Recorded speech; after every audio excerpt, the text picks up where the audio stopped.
अहमदनगर जिल्ह्यातील नेवासा नगरपंचायतीच्या पहिल्या निवडणुकीत 81% मतदान झाले आहे, तर 26 मे रोजी मतमोजणी होणार आहे।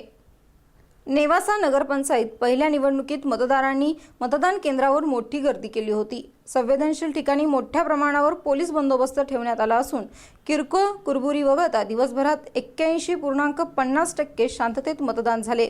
एकूण 17 जागांसाठी हे मतदान झाले। 8 मतदान केंद्रांवर 13,996 मतदार मतदानाचा हक्क बजावणार आहेत। नेवासा मतदार 63 उमेदवारांचं भवितव्य ठरवतील। शिवसेना, भाजप, क्रांतिकारी अशी तिरंगी रस्सीखेच या निवडणुकीत पाहायला मिळाली।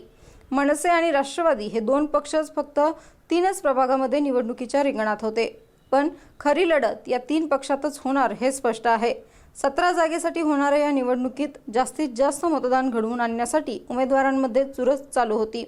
उन्हाचा तडाखा असल्याने सकाळीच मतदान करून घेण्याकडे मतदारांचा कल जाणवला। या निवडणुकीत अटीतटीच्या लढती असल्याने सगळ्याच पक्षांचे नेते नेवाशात ठाण मांडून आहेत। प्रभाग 9 मध्ये मतदारसंख्या अवघी 250 असल्याने त्या केंद्रावर मतदानासाठी मतदारांच्या रांगा दिसत नव्हत्या। मात्र बाकी सर्व मतदान केंद्रावर मतदारांनी मतदानासाठी रांगा लावल्या होत्या। महिला मतदारांचा यामध्ये मोठा सहभाग दिसला।